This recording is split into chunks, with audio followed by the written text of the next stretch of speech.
करते हैं। देहरादून में युवाओं पर हुए लाठीचार्ज के विरोध में समूचे उत्तराखंड में, जी हां, बात कर रहे हैं देहरादून के बारे में, जहां पे लाठीचार्ज के विरोध में समूचे उत्तराखंड में युवा आक्रोशित दिख रहा है। हल्द्वानी में एनएसयूआई कार्यकर्ताओं ने धामी सरकार के खिलाफ जमकर नारेबाजी की है। आपको बता दें कि एमबीपीजी कॉलेज के गेट पर छात्रों ने जमकर विरोध प्रदर्शन किया और राज्य सरकार का पुतला भी फूंक दिया है। एनएसयूआई कार्यकर्ताओं का कहना है कि यह सरकार की दमनकारी नीति है जो छात्रों को आंदोलन में कुचलना चाहती है। बजाय नौकरी देने के सरकार युवाओं पर लाठियां बरसा रही है। यदि युवा भर्ती घोटाले की सीबीआई जांच की मांग कर रहे हैं तो सरकार को परेशानी ही क्या है। इससे जीरो टॉलरेंस की बात कहने वाली सरकार की मंशा साफ झलकती है कि वो किसी भी काम को कितने पारदर्शी तरीके से कर रहे हैं। उत्तराखंड सरकार द्वारा युवाओं के भविष्य के साथ खिलवाड़ किया जा रहा है, नौकरियां बेची जा रही हैं और युवा लगातार सड़कों में उतरकर सीबीआई जांच की निष्पक्ष रूप से मांग कर रहा है। कल जब परसों यह देहरादून का प्रकरण हुआ, युवा अपनी निष्पक्ष जांच की मांग को लेकर वहां पर बैठा हुआ था, परंतु उनकी मांग को न रखते हुए उत्तराखंड सरकार द्वारा उन पर लाठियां बरसाई गई, उनके साथ खिलवाड़ किया गया, उनको मारा गया। तो आज उसी के विरोध में हमारे युवाओं को मारा गया है, तो आज उसके विरोध में हमने पुष्कर धामी का यहाँ पे पुतला फूंका है और जल्द से जल्द हम निष्पक्ष रूप से सीबीआई जांच की मांग करते हैं। अगर सरकार हमारे युवाओं के साथ न्याय नहीं करेगी तो हमारा युवा इस सरकार को उखाड़ फेंकने का कार्य करेगा। जिस प्रकार से उत्तराखंड का युवा लगातार सीबीआई जांच की मांग कर रहा है पेपर लीक प्रकरण में, और वो युवा जब अपनी हक के लिए देहरादून की सड़कों पर उतरता है तो उन युवा की मांग को सुनने के बजाय, उन पर विचार विमर्श करने के बजाय भाजपा सरकार द्वारा, पुष्कर सिंह धामी की सरकार द्वारा उन पर लाठियां बरसाई जाती है। हम चेता देना चाहते हैं भारतीय जनता पार्टी की सरकार को कि उत्तराखंड के युवाओं पर किसी भी तरह का अत्याचार, किसी भी तरह का अन्याय बर्दाश्त नहीं किया जाएगा। अगर इस भारतीय जनता पार्टी की सरकार द्वारा उत्तराखंड के युवाओं पर अत्याचार होता है तो एनएसयूआई उन युवाओं के साथ खड़ी है। एनएसयूआई पूरे प्रदेश में उग्र आंदोलन करेगी और पुष्कर सिंह धामी को सत्ता से उखाड़ फेंकने का काम करेगी। और अपनी मांगों को लेकर प्रदर्शन कर रहे छात्रों पर गुरुवार को देहरादून में पुलिस ने लाठियां भांजी और बेरोजगार संघ के अध्यक्ष बॉबी पंवार समेत 13 बेरोजगारों को गिरफ्तार किया है। सरकार की इस कार्रवाई से पूरा उत्तराखंड का युवा आक्रोशित है। शुक्रवार को देहरादून में शहीद स्मारक पर छात्र छात्राओं ने सरकार के खिलाफ नारेबाजी की और गिरफ्तार छात्रों की रिहाई की मांग भी की। तो हुए पूरे घटनाक्रम के बाद आखिरकार आज शहीद स्मारक पर तमाम छात्र जुटे हैं और बेरोजगार संघ के जो अध्यक्ष थे बॉबी पंवार, उनको पुलिस ने कल गिरफ्तार किया था। तमाम प्रदर्शन भी हुआ था, लाठियां भी चली थी और छात्रों की ओर से पथराव भी हुआ था। लिहाजा आज दूसरी ओर ये तस्वीर है जो तमाम जो छात्र छात्राएं हैं वो यहाँ पर आज प्रदर्शन कर रहे हैं। और सुबह से लेकर हम बात करें तो डीएम यहाँ पर आई थी, छात्रों को मनाने की पूरी कवायद हुई थी, पुलिस प्रशासन भी यहाँ पर आया था, वकीलों की ओर से भी इनको कहीं ना कहीं अब अपना समर्थन दिया जा रहा है। बावजूद इनका कहना है कि जो इनके बॉबी पंवार, इनको रिहा कर दिया जाए और इसी के चलते ही आज प्रदर्शन यहाँ पर जारी है। मैम, आपसे भी जानना चाहूंगा, आज आप लोग आखिरकार यहाँ पर आए हैं, कल एक पूरा प्रदर्शन रहा है, हमने देखा आप पुलिस ने लाठीचार्ज भी किया, पथराव भी हुआ था, गिरफ्तारियां भी हुई थी, अब क्या कहेंगे? सर, अब तो हमारा यही मांग है कि हमारे साथी जो भी गिरफ्तार हुए हैं और जो उन पे संगीन धाराएं लगी हैं, आप उनको तुरंत हटाइए और उन्हें रिहा कीजिए, क्योंकि ये न्यायोचित नहीं है। हम लगातार अपनी मांग जायज तरीके से रख रहे थे, हमने हिंसा नहीं कही, सिर्फ हमने अपनी ये बात रखी है भ्रष्टाचार मुक्त में परीक्षा दिलवाई है, हम तैयार हैं।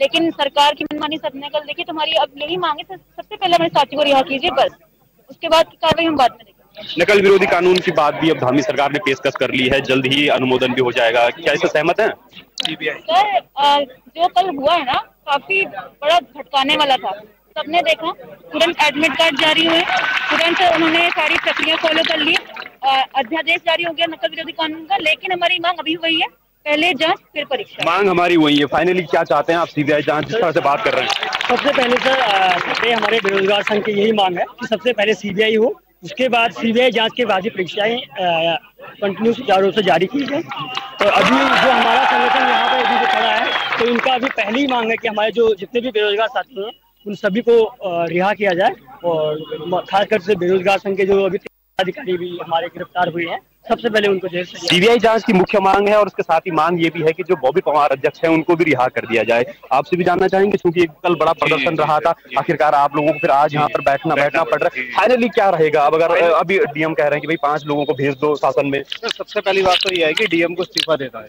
कल डीएम और एसएसपी की वजह से ही ये सारा इंसिडेंट हुआ है, ठीक है। हमारे भाइयों पे बहनों पे क्या चलाई गई है, लाठियां चलाई गई है, उनका खून आया है, ठीक है, बहनों के साथ अत्याचार हुए हैं, तो डीएम और एसएसपी को सबसे पहले इस्तीफा दे देना चाहिए। फिर उसके बाद हमारे जो सीएम साहब है धामी, उनका इस्तीफा होना चाहिए। फिर उसके बाद क्या करेंगे, बॉबी भाई को हम क्या करेंगे, छुड़वाएंगे। फिर उसके बाद जो बात होगी वो आगे हम देखेंगे। सबसे पहले डीएम, एसएसपी और सीएम को इस्तीफा दे देना चाहिए। सीबीआई जांच की मुख्य मांग है और उसके साथ ही मांग ये भी है कि जो बॉबी पवार अध्यक्ष हैं उनको भी रिहा कर दिया जाए। आपसे भी जानना चाहेंगे, क्योंकि कल बड़ा प्रदर्शन रहा था, आखिरकार आप लोगों को फिर आज यहाँ पर बैठना पड़ रहा है, फाइनली क्या रहेगा? अब अगर अभी डीएम कह रहे हैं कि भाई 5 लोगों को भेज दो शासन में, सबसे पहली बात तो ये है कि डीएम को इस्तीफा देना है। कल डीएम और एसएसपी की वजह से ही ये सारा इंसिडेंट हुआ है, ठीक है। हमारे भाइयों पे बहनों पे क्या चलाई गई है, लाठियां चलाई गई है, उनका खून आया है, ठीक है, बहनों के साथ अत्याचार हुए हैं, तो डीएम और एसएसपी को सबसे पहले इस्तीफा दे देना चाहिए। फिर उसके बाद हमारे जो साहब है धामी, उनका इस्तीफा होना चाहिए। फिर उसके बाद क्या करेंगे, बॉबी भाई को हम क्या करेंगे, छुड़वाएंगे। फिर उसके बाद जो बात होगी वो आगे हम देखेंगे। सबसे पहले डीएम, एसएसपी और सीएम को इस्तीफा दे देना चाहिए। बिल्कुल, ये आप देख पा रहे हैं कि छात्रों की सीधे तौर पर मांग है कि सीबीआई जांच हो और उसके अलावा जो 13 गिरफ्तारियां हुई है जिनमें प्रदेश अध्यक्ष बॉबी पवार भी शामिल है, उनको रिहा कर दिया जाए। और दूसरी ओर एक तस्वीर ये भी है कि आप शहीद स्मारक में जो तमाम, ये आप देख पा रहे हैं मेरे सामने की ओर, छात्र छात्राएं हैं और लगातार कांग्रेस की अगर बात करें तो उनके भी नेता यहाँ पर आए हैं। नेता उपसदन भुवन कापड़ी यहाँ पर मौजूद है। डीएम सोनिका यहाँ पर आई थी, हालांकि उनको इन छात्रों द्वारा वापस भेज दिया गया था। एक बात कही गई थी कि इनका जो एक पैनल है वो पैनल सरकार के साथ बात करे, लेकिन इस पर इनकी कोई सहमति नहीं बनी है। हाल फिलहाल तमाम जो प्रदर्शनकारी हैं वो यहाँ पर मौजूद हैं। सारा समय के लिए देहरादून से संदीप नेगी। और गुरुवार को देहरादून में युवाओं पर हुए लाठीचार्ज के विरोध में जहां जगह जगह युवाओं ने प्रदर्शन किया है, वहीं अब इस मामले में सियासत भी गर्मा गई है। कांग्रेस के प्रदेश व्यापी प्रदर्शन के तहत देहरादून में प्रदेश अध्यक्ष करण महारा की अनुगाई ने शुक्रवार को कांग्रेस कार्यकर्ताओं ने धरना दिया और सरकार की कार्रवाई को तानाशाही रवैया बताया है। कांग्रेस नेताओं का कहना है कि लोकतंत्र में अपनी बात कहने को सभी का अधिकार है और हक भी है, लेकिन जिस तरह से छात्रों की मांग को दबाने की कोशिश की जा रही है वो गलत है। कांग्रेस का कहना है कि छात्रों पर झूठे मुकदमे लगाकर उनकी गिरफ्तारी कर उनके भविष्य के साथ भी सरकार खिलवाड़ करने की कोशिश कर रही है। कांग्रेस ने पुलिस मुख्यालय को घेरने की भी कोशिश की, लेकिन उनके पुलिस ने पहले ही उन्हें पुलिस रोक दिया। विरोधास्वरूप कांग्रेस ने वहीं पर राज्य सरकार का पुतला फूंका।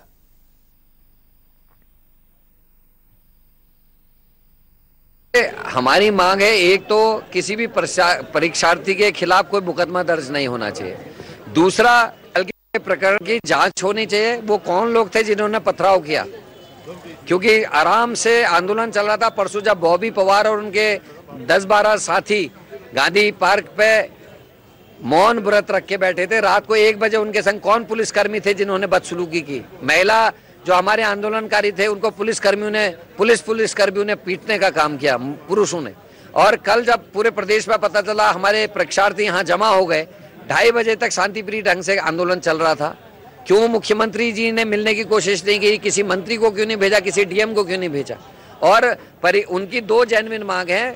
पहली मांग है कि परीक्षाओं में जो घोटाले में है इसकी सीबीआई जांच होनी चाहिए। उसके पीछे कारण है, क्योंकि हाकम सिंह की आज जमानत हो गई, मुख्य आरोपी की जमानत होगी, 25 से ज्यादा लोगों की जमानत होगी, जिससे साबित हो गया कि स्टेज की जो जांच एजेंसीज है उन्होंने केस को पक्का नहीं बनाया, पुख्ता नहीं बनाया, जिससे इनकी जमानतें हो गई और ये किसी सफेद पोस्ट को बचाने की कोशिश मात्र है। दूसरा, उनकी मांग थी कि गोपन के 3 में से 2 अधिकारियों को दोषी पाया गया है और दोनों के रहते ही मुख्य परीक्षा का भी सेट हुआ है, उसका सिलेबस भी सेट हुआ है। तो हो सकता है कि मुख्य परीक्षा को भी कल को एग्जाम होने के बाद निरस्त किया जाए। तो उनका ये कहना था कि परीक्षाएं जांच पूरी होने के बाद हो, ताकि सब कुछ क्लीन हो और कोई दिक्कत आए, सब कुछ बिल्कुल साफ सुथरा।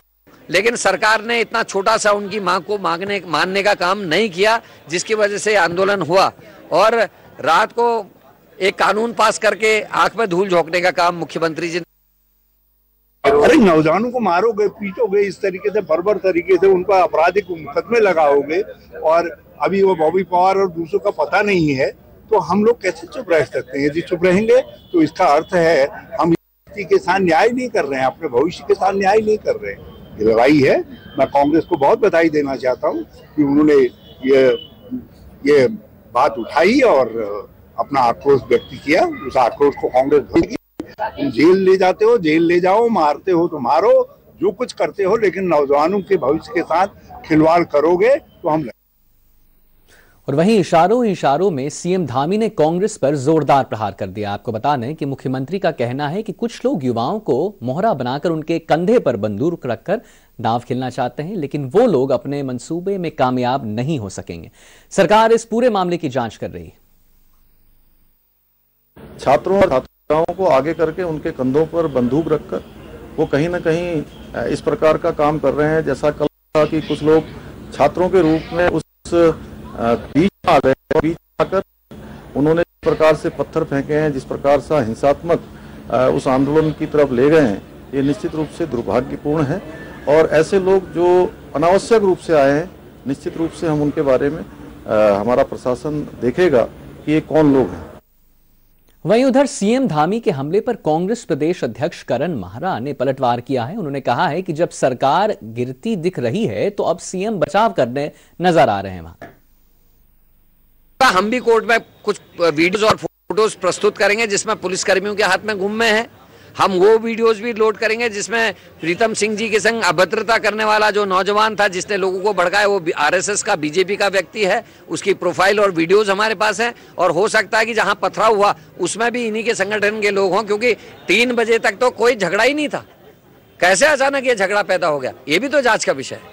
और अगर मुख्यमंत्री जी पहले आदेश पारित कर देते परीक्षाएं निरस्त करने की सीबीआई जांच की, तो ये अप्रिय घटना घटती ही नहीं। इसका दोष कांग्रेस को क्यों?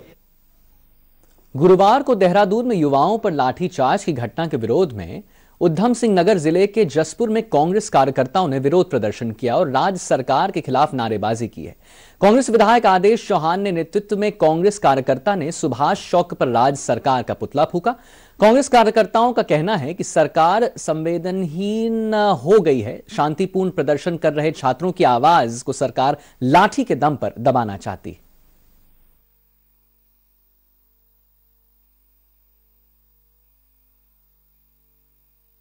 संवेदनहीन सरकार ने जो युवाओं पर लाठीचार्ज किया है उसके विरोध में है जसपुर में, क्योंकि हमारे कांग्रेस पार्टी के शीर्ष नेतृत्व में आह्वान किया कि सभी जगह इसका विरोध प्रदर्शन किया जाएगा।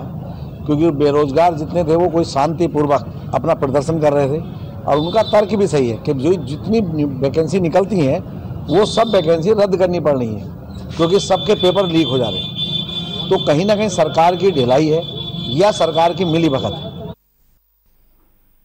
और वक्त हो चला एक ब्रेक का, जल्द लौटते हैं कुछ अन्य खबरों के साथ।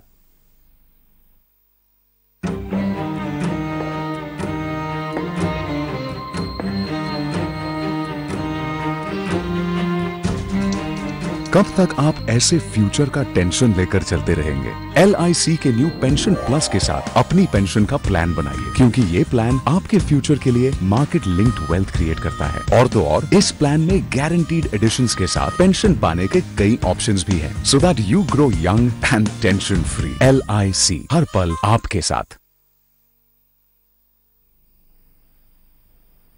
ब्रेक के बाद आपका स्वागत है। गुरुवार को देहरादून में छात्रों और पुलिस के बीच हुए पथराव लाठीचार्ज की घटना के बाद सीएम धामी ने राज्य के युवाओं से अपील की है कि वो इस वक्त संयम बनाकर काम करें। आपको बता दें कि घटना के जांच के आदेश दिए गए हैं। राज्य सरकार युवाओं के हित में काम कर रही है, किसी भी तरह से युवाओं का अहित नहीं होने दिया जाएगा, उन्होंने कहा है। कठोर नकल अध्यादेश लागू करने की जो कवायद की गई है उससे सभी भर्ती परीक्षाएं पूरी पारदर्शिता के साथ किया जाएगा। नए नकल कानून होने के बाद जो भी परीक्षार्थी नकल में संलग्न होगा वो भविष्य में 10 तक परीक्षा में शामिल नहीं हो पाएगा। भी एग्जाम थे, जो भी शिकायतें आई उनको रद्द करने के बाद तत्काल नई तिथि घोषित करी और नई तिथि घोषित करने के साथ ही परिवहन निगम की बसों में एग्जाम में आने वाले परीक्षार्थियों के लिए निःशुल्क व्यवस्था की है। एग्जाम के शुल्क को नहीं लिया गया है और नकल अध्यादेश हमने कहा था हम लेकर आएंगे 10 तारीख तक, क्योंकि कैबिनेट होनी थी और कैबिनेट थोड़ा आगे चली गई हमारे पैसे। तो कैबिनेट न होने के बाद भी हमने उसको विचलन से अनुमोदन करके महामहिम राज्यपाल महोदय को अग्रसारित कर दिया है और यह नकल अध्यादेश से आच्छादित होंगी। उसमें जो प्रावधान किए हैं 10 साल तक की जो कैद है, इसके अलावा सारी संपत्ति जब्त करने का है और परीक्षार्थी जो उसमें भाग लेने वाले होंगे, अगर वो इसमें पकड़े जाते हैं तो उनको अगले 10 वर्षों तक किसी भी परीक्षा में भाग लेने का कोई अवसर नहीं होगा। इसको हमने सबसे सख्त कानून जो हो सकता था वो बनाने का प्रावधान किया है। इसलिए हम छात्रों से भी कहना चाहते हैं कि हमारे छात्र छात्राएं, बेटे बेटियां, सभी को मैं विश्वास दिलाता हूं कि वो किसी भी ऐसे उस पर न जाएं कि अन्यथा उनको जो है जो परीक्षाएं होने वाली हैं उनकी तैयारियां करें, उन तैयारियों में लग जाएं और सभी परीक्षाएं। वहीं उत्तराखंड की अपर मुख्य सचिव राधा रतूड़ी ने सचिवालय में उत्तराखंड बेरोजगार संघ सदस्यों से मुलाकात की। बेरोजगार संघ ने अपर मुख्य सचिव को अपने मुद्दों से अवगत भी कराया। राधा रतूड़ी ने कहा है कि बेरोजगार संघ के मुद्दों से मुख्यमंत्री को अवगत कराया जाएगा। उन्होंने युवाओं से अपील की है कि वो अपनी बात शांतिपूर्ण तरीके से रखें। राज्य सरकार पूरी निष्पक्षता और पारदर्शी तरीके से भर्ती परीक्षाएं आयोजित कराएंगी। इस उद्देश्य के चलते उत्तराखंड में देश का सबसे सख्त नकल विरोधी कानून लाया जाएगा।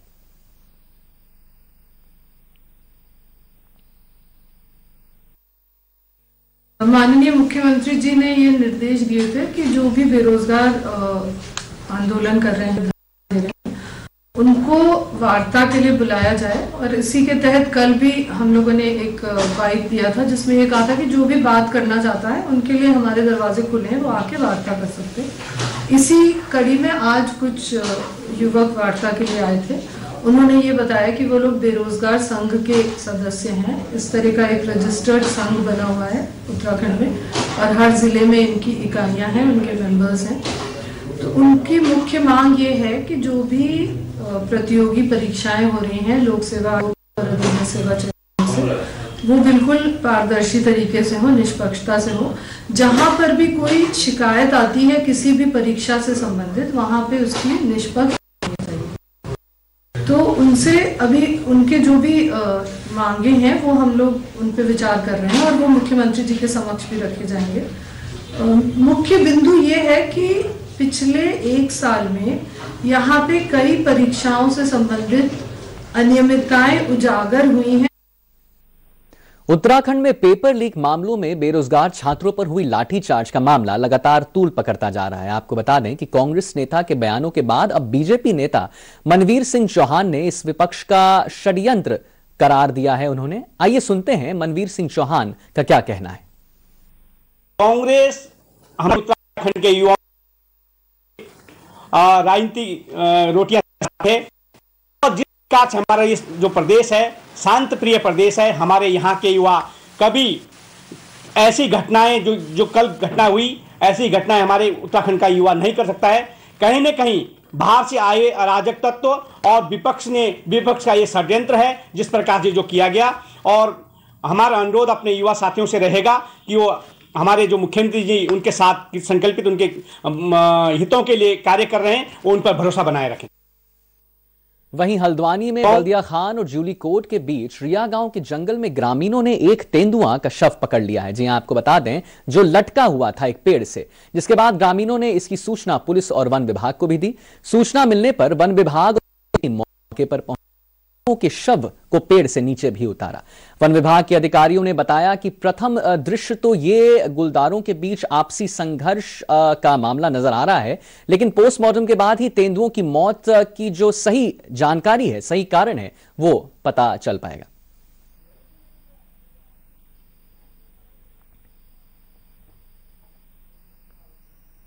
सूचना मिली कि एक पेड़ में लेपर्ड लगा हुआ है, तो वहाँ मौके में जाकर के देखने से पता लगा कि उसकी मृत्यु हो गई है। और मौके की स्थिति से देखते हुए ऐसा लगता है कि 2 लेपर्डों की आपसी संघर्ष से इनकी ऐसी घटना घटी है, जो बड़ा उसका है कि कभी ऐसा हुआ नहीं। और उसको हम फिर उसको रेस्क्यू के तुरंत रेस्क्यू सेंटर में और उसके बाद उसका डॉक्टर साहब से पीएम कराया। पीएम कराने के बाद यहाँ देख रहे हैं कि हम जो है इसको। और आइए अब रुख करते हैं जोशीमठ की ओर। जोशीमठ में एक बार फिर मौसम विभाग की भविष्यवाणी सही साबित होती नजर आ रही है। बद्रीनाथ हेमकुंड साहिब में जमकर बर्फबारी हो रही है। जोशीमठ सीमा क्षेत्र के नीति घाटी समेत पूरा समांतवर्ती क्षेत्र से एक बार फिर से भीषण ठंड की चपेट में पूरा आ गया है। वो आप वीडियो में साफ देख सकते हैं कि निचले ग्रामीणों इलाकों में कड़ाके की ठंड लौट चुकी है।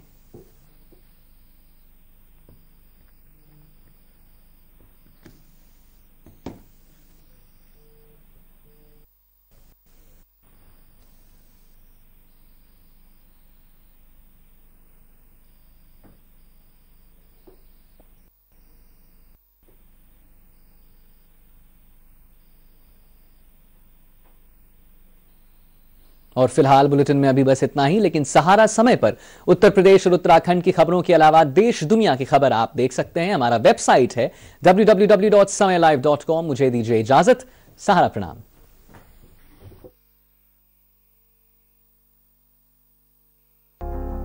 मैं बसंत की बहार भी हूं, मैं वर्षा का नम श्रृंगार भी, मैं चमकते सितारों की महफिल भी हूं, मैं खामोश